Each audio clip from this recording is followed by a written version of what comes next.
Hello guys, అందరికి నమస్తే. Welcome to Bala talks. So thumbnail చూసారు కదా, హెచ్డిఎఫ్సి బ్యాంక్ మోసం చేసింది అని. అంటే హెచ్డిఎఫ్సి బ్యాంక్ మోసం చేసింది అంటే హెచ్డిఎఫ్సి బ్యాంక్ మోసం చేసింది అని కాదు, హెచ్డిఎఫ్సి బ్యాంక్లో పనిచేసే ఎంప్లాయీస్ కస్టమర్స్ని ఎలా మోసం చేశారు అనే విషయము ఈ వీడియోలో మీకు చెప్పాలనుకుంటున్నా. సో విషయంలోకి పోతే, ఈ మధ్యకాలంలో నా ఫ్రెండ్కి ఒక కాల్ వచ్చింది. అది హెచ్డిఎఫ్సి బ్యాంక్ నుంచి ఒక అమ్మాయి కాల్ చేసింది. అమ్మాయి పేరు మెన్షన్ చేస్తలేను because of the privacy. So అమ్మాయి కాల్ చేసి, సార్ మీరు హెచ్డిఎఫ్సి ప్రొవైడ్ చేస్తున్న జంబో లోన్కి అర్హులు, మీకు కావాలంటే ఈ లోన్ ఇస్తాము అని తను మా ఫ్రెండ్కి చెప్తుంది. సో మా ఫ్రెండ్కి ఆల్రెడీ యాక్సిస్ బ్యాంక్లో ఒక పర్సనల్ లోన్ ఉంది కాబట్టి మా ఫ్రెండ్ లేదమ్మా నేను తీసుకోను, నాకు ఆల్రెడీ యాక్సిస్ బ్యాంక్లో ఒక లోన్ ఉంది అని ఆమెకు చెప్తాడు. సో ఆమె అప్పటికి ఫోన్ కట్ చేస్తుంది. మళ్ళీ ఒక గంట తర్వాత మళ్ళీ మా ఫ్రెండ్కి ఒక కాల్ వస్తుంది. అదే లేడీ మళ్ళీ కాల్ చేసి మళ్ళీ ఈ విషయం గురించే మాట్లాడుతుంది. అయితే నాకేమనిపించిందంటే, అది మంత్ ఎండ్ కాబట్టి ఆమెకు కొన్ని టార్గెట్స్ ఉంటాయి. ఆ టార్గెట్స్ని రీచ్ కావడానికి ఆమె ఒక కాల్ లిస్ట్ ఉంటుంది ఆమెకు. ఆ కాల్ లిస్ట్లో ఉన్న ప్రతి ఒక్కరికి మళ్ళీ ఫోన్ చేస్తుంటుంది. అట్లనే మళ్ళీ మా ఫ్రెండ్కి కాల్ వచ్చింది.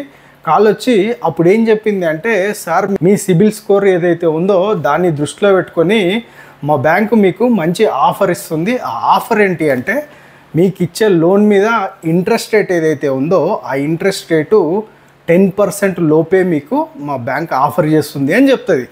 సో ఇప్పుడు ఆల్రెడీ మా ఫ్రెండ్కి యాక్సిస్ బ్యాంక్లో ఒక లోన్ ఉంటుంది.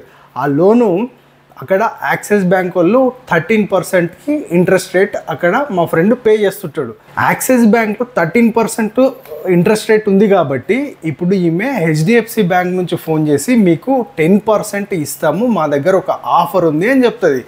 అప్పుడు మావోడు కొంచెం ఆలోచిస్తాడు. ఎందుకంటే 10%, 13% ఇక్కడ 3% డిఫరెంట్ ఉంది కాబట్టి మనము ఆలోచించవచ్చు దీనిపైన అని మావాడు ఒకటి ఆలోచిస్తాడు. హెచ్డిఎఫ్సి నుంచి కాల్ చేసిన ఈ ఎగ్జిక్యూటివ్ ఆఫర్ చేసిన లోను ఏదైతే ఉందో అది జంబో లోన్. ఆ లోను క్రెడిట్ కార్డ్ హోల్డర్స్ ఎవరైతే ఉంటారో వాళ్ళకే ఈ లోన్ వస్తుంది.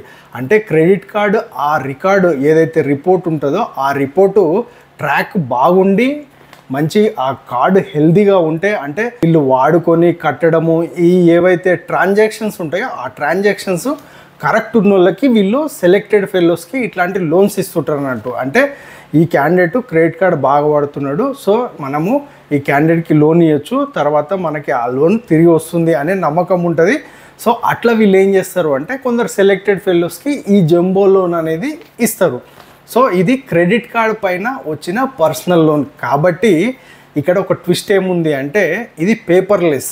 అంటే దీనికి ఫిజికల్గా పేపర్స్ ఏముండవు, మొత్తం ఆన్లైన్లో జరుగుతుంది. ఈ ట్విస్ట్ గురించి మనం లాస్ట్ మాట్లాడుకుందాం.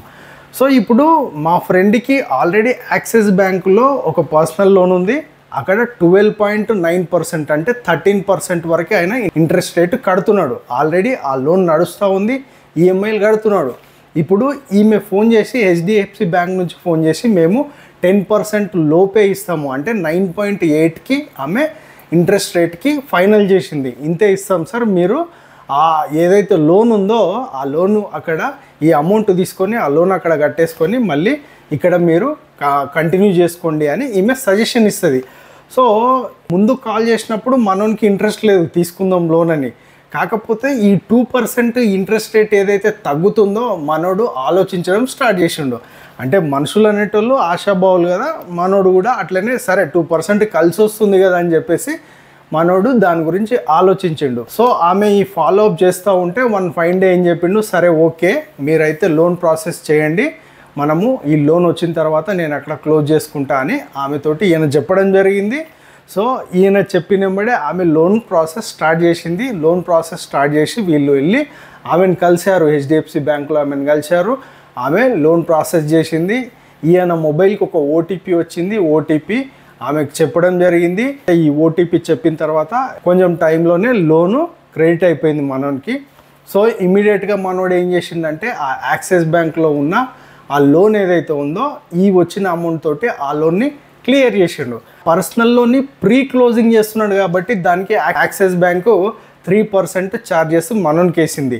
సో 3% ఛార్జెస్ కాకుండా జిఎస్టీ అంటే ఇది ఒక క్షవరం అన్నట్టు. ఇప్పుడు యాక్సిస్ బ్యాంక్ ఏ బ్యాంక్స్ అయినా కస్టమర్స్కి లోన్ ఇస్తే లాంగ్ టైం రన్ చేయాల్సి ఉంటుంది, అంటే వాళ్ళ బ్యాంకు లక్ష్యమే అది. సో ఈ లోన్స్ లాంగ్ టర్మ్ రన్ అయితే వాళ్ళకి ఇంట్రెస్ట్ రేట్ వస్తూ ఉంటుంది. సో బ్యాంకులు అట్లనే రన్ అవుతాయి. అందుకే మనోడు ఏదైతే యాక్సిస్ బ్యాంక్లో ముందే ఆ లోన్ని క్లోజ్ చేసిండు కాబట్టి వాళ్ళు ప్రీ క్లోజింగ్ కింద తర్వాత ఈయనకి ఛార్జెస్ వేయడం జరిగింది. సో అక్కడ అది అయిపోయింది. ఇప్పుడు లోన్ ప్రాసెస్ అయింది, లోన్ తీసుకున్నాడు, అక్కడ కట్టేసిండు. కొన్ని డేస్ తర్వాత మనోడు అసలు ఏం జరిగింది అనేది ఒకసారి చెక్ చేసుకున్నాడు. ఈ హెచ్డిఎఫ్సి బ్యాంకు ఎవరైతే లోన్ ఇచ్చారో, జంబో లోన్ ఇచ్చారో, ఆయన అకౌంట్ చెక్ చేసుకున్నాడు. ఇక్కడ ఆయన షాక్. ఆయనకి ఏంది అంటే ఆ హెచ్డిఎఫ్సి ఎగ్జిక్యూటివ్ ఎవరైతే ఇన్ని రోజులు ఈయనని ఫాలో అప్ చేసి ఈ లోన్ అప్రూవ్ చేసిందో అమ్మాయి చేసిన మోసము ఇక్కడ బయటపడ్డది. ఫస్ట్ ఆమె 10% ఇంట్రెస్ట్ రేట్ అన్నది, బిలో 10% అంటే 9.8% ఇంట్రెస్ట్ రేట్ అన్నది. కానీ ఈ లోన్ అప్రూవ్ అయిన తర్వాత ఫ్రెండ్ అకౌంట్లో అమౌంట్ జమ అయిన తర్వాత వాళ్ళు 15.8% ఇంట్రెస్ట్ రేట్ వేసారు. ఇక్కడే పెద్ద మోసం బయటపడ్డది. ఫ్రెండ్ ఆ నెంబర్స్, ఆ 15.8% ఇంట్రెస్ట్ రేట్ని చూసి షాక్ అయ్యిండు. షాక్ అయిన ఎంబడే తనకి ఫోన్ చేశాడు. అమ్మాయికి ఫోన్ చేస్తే అమ్మాయి కాల్ పిక్ చేసింది. ఫస్ట్ టైం పిక్ చేసి మాట్లాడింది. సరే సార్ నేను చెక్ చేస్తా అని అప్పుడు కూల్గా సమాధానం ఇచ్చింది. చెక్ చేసి మళ్ళీ కాల్ బ్యాక్ చేస్తా అన్నది. తర్వాత మనోడు చాలా టైం వెయిట్ చేసిండు, అమ్మాయి నుంచి కాల్ బ్యాక్ రాలేదు. సో మా ఫ్రెండ్ ఎవరైతే ఉన్నాడో అమ్మాయికి చాలా టైమ్స్ కాల్ చేశాడు, అమ్మాయి కాల్ ఆన్సర్ చేయట్లేదు, కాల్ కట్ చేస్తుంది. సో ఇది కాదని ఏం చేసినామంటే మేము బ్యాంకుకి వెళ్ళినాం. బ్యాంకుకి వెళ్ళి ఆ బ్యాంకులో మేనేజర్ ఎవరైతే ఉన్నారో ఆ మేనేజర్ని కలిసినాం మేము. అయితే ఆ మేనేజర్ చెప్పిన విషయాలు విన్న తర్వాత మాకు ఫ్యూజ్లు అవుట్ అయినాయి. ఏంటి అంటే ఆ అమ్మాయి ఓన్లీ ఈ బ్యాంకే కాదు, చాలా బ్యాంకులకి క్రెడిట్ కార్డ్ పైన లోన్స్ ఇప్పిస్తూ ఉంటుంది. అమ్మాయి అక్కడే ఉండదు, అమ్మాయి చాలా బ్యాంక్స్ తిరుగుతూ ఉంటుంది. సో అప్పుడు ఆ బ్యాంక్లో మాకు కలవలే. అంతకుముందు మా ఫ్రెండ్ వెళ్ళినప్పుడు ఆ బ్యాంక్లో ఉంది, ఆ బ్యాంక్లో ఉండి ప్రాసెస్ అక్కడి నుంచే చెప్పించింది. మావాడు ఏమనుకున్నాడు అప్పుడు, ఆమె ఇక్కడనే ఉంటుంది, మనకేమన్నా అవసరాలు ఉంటే ఈజీగా కలవచ్చు అనుకున్నాడు. కానీ తర్వాత తెలిసింది ఏంటంటే ఆమె అన్ని బ్యాంకులు, ఒక 3-4 బ్యాంక్స్ ఉంటాయి, ఆ బ్యాంక్స్ తిరుగుతూ ఉంటుంది. ఇంకా మావోనికి దొరికే ఛాన్సే లేదు అని మావోనికి అర్థమైపోయింది. ఇంకా ఆ బ్యాంకు మేనేజర్ ఏమంటాడంటే, సో ఇది క్రెడిట్ కార్డ్ పైన ఇచ్చే లోన్ కాబట్టి ఫిజికల్గా ఏం పేపర్స్ ఉండవు, ఇది ఆన్లైన్లోనే జరుగుతుంది. అంటే కస్టమర్స్కి ఆన్లైన్లోనే కాల్ వస్తుంది. కస్టమర్ ఒకవేళ సరే ఇది నాకు సూట్ అవుతుంది ఈ లోన్ అని కస్టమర్ చెప్తే ఆయన డీటెయిల్స్, అకౌంట్ డీటెయిల్స్ అన్నీ చెప్తాడు. సో వీళ్ళు ప్రాసెస్ చేస్తారు. కస్టమర్కి ఆ రిజిస్టర్ మొబైల్ నెంబర్కి ఒక ఓటీపీ వస్తుంది. ఆ ఓటీపీ వస్తే ఈ ఓటీపీ షేర్ చేస్తారు. షేర్ చేసిన కొన్ని నిమిషాల్లోనే ఆ అమౌంట్ ప్రాసెస్ అయిపోయి ఈయన అకౌంట్లో పడుతుంది. ఇది ఆన్లైన్ ప్రాసెస్. సో ఇదే ప్రాసెస్ ఆయన చెప్తాడు. అక్కడ బ్యాంక్ మేనేజర్ ఎవరైతే ఉన్నాడో ఆయన మాతో చెప్తున్నాడు. సరే ఇప్పుడు ఇది ఫిజికల్ అయితే నేనేమన్నా చర్యలు తీసుకుంటుంటే, ఇది ఫిజికల్ కాదు, ఇది ఆన్లైన్ కాబట్టి మీరు ఏదైతే హెచ్డిఎఫ్సి క్రెడిట్ కార్డు ఏదైతే సెంటర్ ఉంటుందో ఆ సెంటర్కి వెళ్ళండి ఒకవేళ మీరు దీనిపైన కంప్లీట్ చేయాలనుకుంటే అని. మాకు ఈ ట్యాంక్ బండ్ దగ్గర హెచ్డిఎఫ్సి బ్యాంక్ ఒకటి ఈ క్రెడిట్ కార్డ్స్, లోన్స్, క్రెడిట్ కార్డ్స్కి సంబంధించిన అన్ని ఇష్యూలు చూస్తుంది. అక్కడికి వెళ్ళమని సజెషన్ ఇస్తాడు. లేదు వెళ్ళి మీ టైం ఎందుకు వేస్ట్ చేసుకుంటారంటే, ఇక్కడ మాకు కంప్లైంట్ అయితే రాయండి, కంప్లైంట్ రాస్తే మేము ఆ కంప్లైంట్ని ఫర్దర్గా ఫాలో అప్ చేస్తాం. వాళ్ళ మేనేజర్, ఆ అమ్మాయి మేనేజర్ ఎవరైతే ఉంటారో వాళ్ళకి ఫార్వర్డ్ చేస్తామని ఆయన చెప్తాడు. అయితే నా క్వశ్చన్ ఏంటి ఆయనకంటే, సార్ ఇవన్నీ జరుగుతాయి కానీ జరిగిన తర్వాత మాకేం లాభము? ఇప్పుడు యాక్సిస్ బ్యాంకులో 13% ఉన్న లోను ఇక్కడ వచ్చేసరికి 15% అయింది. యాక్చువల్గా మీరు ప్రామిస్ చేసింది, అమ్మాయి ప్రామిస్ చేసింది 10% బిలో. అంటే 10% బిలోకి 15.8%కి తేడా అయింది. 5.8 అంటే ఆల్మోస్ట్ 6%. ఇక్కడ 9.8 ప్లస్ అక్కడ 15.8 కాబట్టి 6% ఇక్కడ ఇంట్రెస్ట్ రేట్ పెరిగింది. సో దీనివల్ల మేము కట్టే అమౌంట్ చాలా పెరుగుతుంది, అది ఒకవేళ తగ్గుతుందా అని నేను అడగడం జరిగింది ఆయనకి. ఆయన చెప్పిన సమాధానం ఏంటంటే, ఇది జరిగే పని కాదు అని సింపుల్గా చెప్పేసిండు ఆయన. అంటే ఒక్కసారి లోన్ ప్రాసెస్ అయిపోయింది అనుకోండి, ఇంకా మీరు ఆ ఇంట్రెస్ట్ రేట్ ఏదైతే ఉందో అది తగ్గదు. ఎందుకు అంటే కస్టమరు సైన్ చేసే ముందే ఆ ఇంట్రెస్ట్ రేట్ ఏదింది అని కనుక్కోవాలి. మీరు కనుక్కొని సైన్ చేస్తారు కాబట్టి బ్యాంకు క్లియర్గా వీళ్ళు కస్టమర్ సైన్ చేశాడు కాబట్టి బ్యాంక్ ఏమనుకుంటుంది, కస్టమర్ అప్రూవల్ ఉంది సో మేము లోన్ ఇచ్చాము అని బ్యాంక్ అనుకుంటుంది. సో అట్లా ఒక్కసారి ఈ అప్రూవల్ అయిన లోన్కి తర్వాత ఆ ఇంట్రెస్ట్ రేటు తగ్గదు అని చెప్పేసరికి మాకు ఫ్యూజ్లు అవుట్ అయినాయి. అంటే ఒక అమ్మాయి తన స్వార్థం కోసం, అంటే ఇప్పుడు ఏంటి ఆ కాల్ వచ్చింది కూడా మంత్ ఎండింగ్ టైంలో. సో వీళ్ళకి ఏముంటాయంటే ఆ మంత్లో టార్గెట్స్ ఉంటాయి. ఆ టార్గెట్స్ని రీచ్ కావడానికి ఒక అమ్మాయి తన స్వార్థం కోసము ఈ లోన్ని ప్రాసెస్ చేపించి, అంటే మా ఫ్రెండ్ని మభ్యపెట్టి, అంటే 10% ఇస్తాము లోను అని చెప్పి, అంటే ఆల్రెడీ 13% ఈయన కడుతున్నాడు కాబట్టి మనకు 3% ఇక్కడ కలిసి వస్తుందని చెప్పి మావాడు టెంప్ట్ అయ్యి ఆమె ఈ విధంగా వీడిని ట్రాప్ చేసి ఒక లోన్ ఇప్పించి ఆమె టార్గెట్ అయిపోయింది కాబట్టి ఇక్కడ నుంచి ఎస్కేప్ అయింది. సో ఈ విషయం మీద చాలా సీరియస్గా నేనైతే ఆ బ్యాంక్ మేనేజర్ తోటి ఆల్మోస్ట్ గొడవ దిగినంత పని చేసిన. అంటే ఆయన సింపుల్గా అంటాడు, మీరు ఏం చేసినా ఇది కుదరదు సార్, మీరు మాకు కంప్లైంట్ ఇవ్వండి, మేము ఆ కంప్లైంట్ని ముందుకు ఫార్వర్డ్ చేస్తాము. అంటే ఆ అమ్మాయి మేనేజర్ ఎవరైతే ఉన్నారో వాళ్ళు ఈ కంప్లైంట్ తీసుకుంటారు, ఆ అమ్మాయి పైన ఫర్దర్గా యాక్షన్స్ తీసుకుంటారు అంటున్నాడు. కానీ లేదు సార్ మీ లోన్ మీద ఉన్న ఇంట్రెస్ట్ రేట్ తగ్గిస్తామని మాత్రం ఆయన అనట్లేదు, అంటే ఇది జరగని పని అని చెప్పాడు. అండ్ ఇంకో సజెషన్ ఏమి ఇచ్చాడంటే ఒక 3 EMIs ఆగండి సార్, 3 EMIs కట్టండి, కట్టిన తర్వాత ప్రీ క్లోజ్ చేసేయండి అని ఒక సింపుల్ తూపాలిస్ ఉచిత సలహా అయితే మాకు ఇచ్చిండు. అంటే ఇక్కడ ఎట్లుంది అంటే మీ సైడ్ నుంచే తప్పు ఉంటుంది, మళ్ళీ మీరేమంటారు, ఇప్పుడు ఆ లోన్ని ప్రీ క్లోజ్ చేస్తే ఊకుంటారా, మళ్ళీ దాని మీద ఛార్జెస్ ఇస్తారు. ఇక్కడ యాక్సిస్ బ్యాంక్లో 3% ఛార్జెస్ పడ్డాయి, మళ్ళీ HDFC బ్యాంక్ వచ్చేసి 3 నెలలు కట్టినాక మళ్ళీ ప్రీ క్లోజ్ అంటే మళ్ళీ ప్రీ క్లోజ్ ఛార్జింగ్ అంటారు, మళ్ళీ దాని మీద GST అంటారు, MST అంటారు, అన్నీ అంటారు. సో ఇట్లా ఒక కస్టమర్ని ఎంత దారుణంగా మోసం చేసింది HDFC బ్యాంక్ అంటే నేను HDFC బ్యాంకే చేస్తుందంట. ఎందుకు అంటే వీళ్ళు బ్యాంకులో ఎంప్లాయీస్ని జాయిన్ చేసుకునే ముందు చాలా ప్రోగ్రామ్స్ ఉంటాయి వీళ్ళకి, అంటే ట్రైనింగ్ ఇస్తారు. ఆ ట్రైనింగ్లో ఎట్లా ఉండాలి, కస్టమర్స్తో ఎంపతికల్గా ఎట్లా ఉండాలి, కస్టమర్స్తో ఎట్లా బిహేవ్ చేయాలి, మన ప్లాన్స్ ఏవైతే ఉంటాయో ఆ ప్లాన్స్ మాత్రమే వాళ్ళకి ఎక్స్ప్లెయిన్ చేయాల్సి ఉంటుంది. ఖరాఖండిగా ఏది వస్తే అది ఇంట్రెస్ట్ రేట్ ఇంతే ఉంటే ఇంతే అని చెప్పాలి. ఇవన్నీ వీళ్ళకు ట్రైనింగ్ ఇస్తారు. ట్రైనింగ్ ఇచ్చినా కూడా ఇట్లాంటి ఎంప్లాయీస్ వల్ల HDFC బ్యాంక్కి చెత్త పేరు వస్తుంది. ఎందుకంటే వీళ్ళు తమ బుద్ధి చూపిస్తున్నారు, వాళ్ళ టార్గెట్లు రీచ్ కావడానికి ఏం చేస్తున్నారు, ఇట్లాంటి రాంగ్ రూట్ ఎంచుకొని పాపం ఇట్లాంటి లోన్లు వాళ్ళ మీద రుద్ది ఆ ఇంట్రెస్ట్ రేట్లు పెంచుకొని వీళ్ళకి ఫైనాన్షియల్గా ట్రబుల్ ఇస్తున్నారు, వాళ్ళు అక్కడ నుంచి ఎస్కేప్ అయిపోతున్నారు. సో ఇట్లాంటి లోన్స్ చేస్తున్నప్పుడు ఈ లోన్స్తో పాటు ఇన్సూరెన్స్ కూడా కంపల్సరీ చేపిస్తారు. అయితే నా ఫ్రెండ్ ఏమన్నాడు, నేను ఇన్సూరెన్స్ చేసుకోను అన్నాడు. దానికి కూడా ఆమె ఓకే అంది, ఓకే సార్ నో ప్రాబ్లం, మీరు ఇన్సూరెన్స్ చేసుకోకుండా పర్వాలేదు నేను మాట్లాడుతా అంది. కానీ ఇప్పుడు ఆయనకి ఇంట్రెస్ట్ రేట్ పెరిగింది, మళ్ళీ ఈ కాల్స్ వస్తున్నాయి వాళ్ళ ఎగ్జిక్యూటివ్స్ నుంచి, సార్ మీరు జంబో లోన్ తీసుకున్నారు తప్పనిసరిగా మీరు ఇన్సూరెన్స్ తీసుకోవాల్సిందే, ఇన్సూరెన్స్ తీసుకొని ఈ లోన్ని సెక్యూర్ చేసుకోవాల్సిందే అని వాళ్ళ నుంచి బాగా ఫోర్స్ వస్తుంది కంపల్సరీ చేసుకోవాలని. ఆయనకి ఆఫీస్లో వర్క్ కన్నా ఈ కాల్స్ ప్రెషరే ఎక్కువైపోయింది. అంటే ఒక మనిషి తను ఎలిజిబుల్ అని ఒక బ్యాంకులో లోన్ తీసుకుంటాడు, ఆ బ్యాంక్ ఏం చేస్తుంది, లోన్ ఇస్తుంది, కానీ చీట్ చేస్తుంది. చీట్ ఎట్లా చేస్తుంది, ఎవరో ఒక ఎగ్జిక్యూటివ్ సార్ మీరు ఈ లోన్కి ఎలిజిబుల్, మీకు 10% కన్నా తక్కువనే ఇంట్రెస్ట్ రేట్ వస్తుంది తీసుకోండి సార్ అంటారు.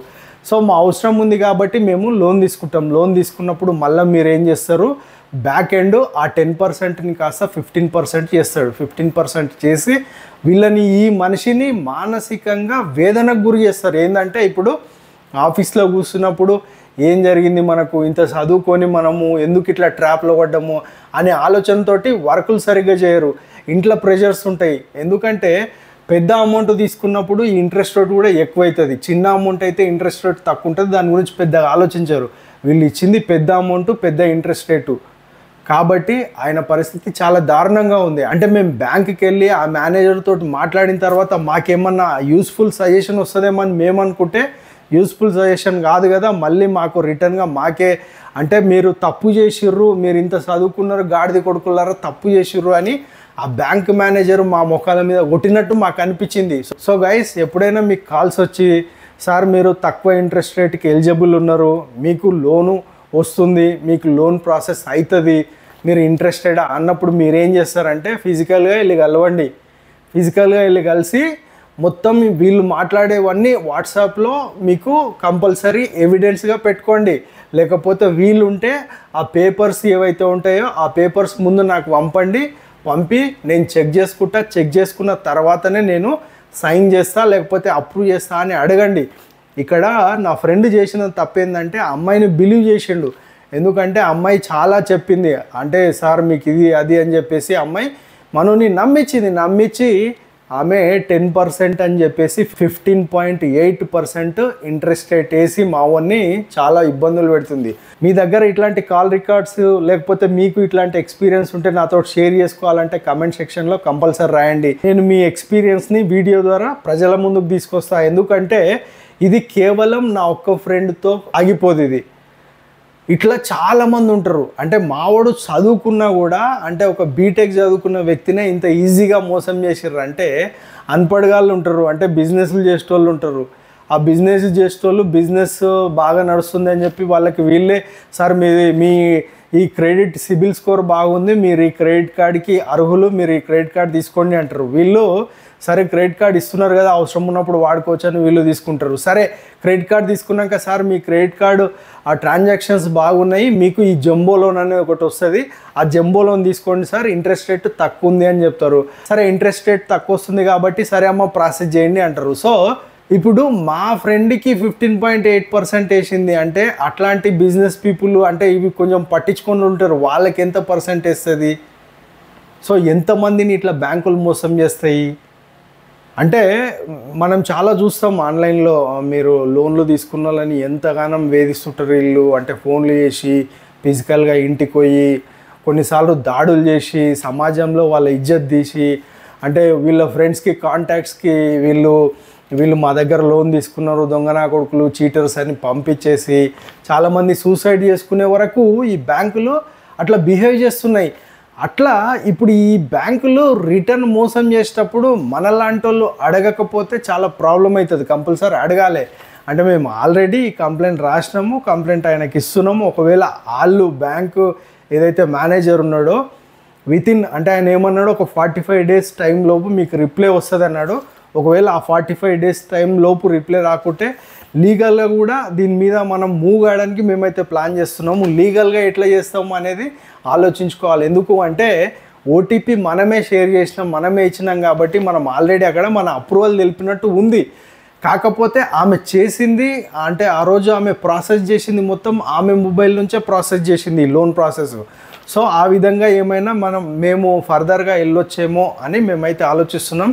సో ఇది గైస్ చాలా జాగ్రత్తగా ఉండండి. మీకు కూడా ఇట్లాంటి కాల్స్ వస్తే ముందు ఆలోచించండి. ఎందుకంటే ఈ 10% లోపు లోన్స్ అయితే ఈ మధ్యకాలంలో అంత ఈజీగా రావు. ఒకవేళ వస్తాయంటే మేబీ మీ సిబిల్ స్కోర్ చాలా మంచిగా ఉండి మీకు ఆఫర్ చేయొచ్చు. ఆఫర్ చేస్తున్నా కూడా మీరు చాలా జాగ్రత్తగా అన్ని పేపర్స్ అన్ని చెక్ చేసుకున్నాకనే ఆ పైన సంతకం చేయండి, లేకపోతే మీ అప్రూవల్ తెలుపుకోండి. ఎందుకంటే బ్యాంకులు అనేటివి చాలా అవసరం మనుషులకు. అందరి దగ్గర అన్ని వేళల్లో డబ్బులు ఉండవు.